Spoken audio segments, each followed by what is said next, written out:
আব্দুর রাজ্জাক, প্রায় 3 কোটি 3.5 কোটি যে জনগণ আছে তাদেরই একজন প্রতিনিধি বলতে পারেন।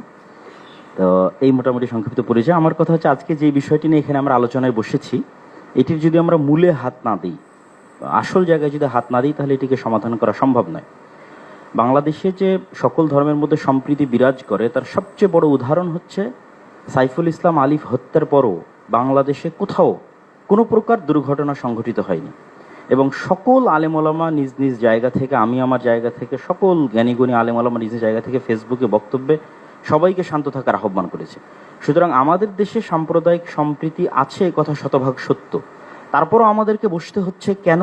ওই জায়গায় আমাদের হাত দিতে হবে। আমরা আসলে ভূ রাজনৈতিক আন্তর্জাতিক রাজনীতির শিকারে পরিণত হয়েছি। এই জায়গায় যদি আমরা সমাধান করতে চাই, তাহলে আমাদেরকে লক্ষ্য রাখতে হবে বড়।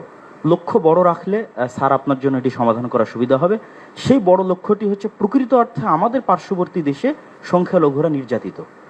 পৃথিবীর ইতিহাসে কোথাও এখন পর্যন্ত কোনো ইবাদতখানা এভাবে ভাঙ্গা হয়নি যেভাবে আগামী 6 নভেম্বর শুক্রবারের দিন বাবরি মসজিদ আজ থেকে 50 বছর পূর্বে ভাঙ্গা হয়েছে।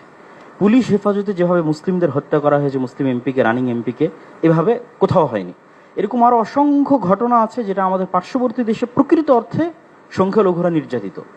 আমাদের দায়িত্ব মানুষ হিসেবে এবং তাদের পার্শ্ববর্তী দেশ হিসেবে, এবং 47-এ আমরা যে ওয়াদা দিয়ে এই দেশটাকে স্বাধীন করেছিলাম, সেই ওয়াদা রক্ষার্থে আমাদের দায়িত্ব হচ্ছে আমাদের পার্শ্ববর্তী দেশের সংখ্যালঘু নির্যাতনের প্রতিবাদে আমাদেরকে আওয়াজ উঠানো।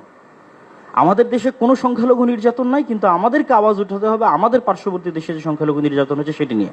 এই জন্য আমি আহ্বান জানাবো আমাদের মাননীয় প্রধান উপদেষ্টার প্রতি, যে তিনি যেন এই বিষয়টির প্রতি দৃষ্টি দেন, এবং সবাই আপনার সাথে আছে। গতকাল রাজনৈতিক দলগুলোকে দেখেছেন, আজকে ধর্মীয় নেতাদের দেখছেন, সকলেই আপনার সাথে আছে, এবং আপনার হাতকে মজবুত করার জন্য দেশে যে জাতিগত ঐক্য তৈরি হয়েছে, এটিকে আপনি সাহস হিসেবে ধরে নিন। ধরে নিয়ে আপনি আমাদের দেশের স্বাধীনতা এবং সার্বভৌমত্ব রক্ষার জন্য আন্তর্জাতিক জগতে ফাইট করেন, এবং আমাদের যে বন্ধু রাষ্ট্রগুলো আছে, সার্ককে শক্তিশালী করে, আমাদের বন্ধু রাষ্ট্রকে শক্তিশালী করে, যারা পাল্টা আমাদের উপর মিথ্যা অপবাদ দিয়ে আমাদেরকে ছোট করতে চাচ্ছে, তাদের সামনে আমাদের দেশের এই সাহস এবং সম্প্রীতিকে আপনি তুলে ধরুন। ধন্যবাদ। এতটুকুই আমি আপনার কাছে দাবি জানাবো।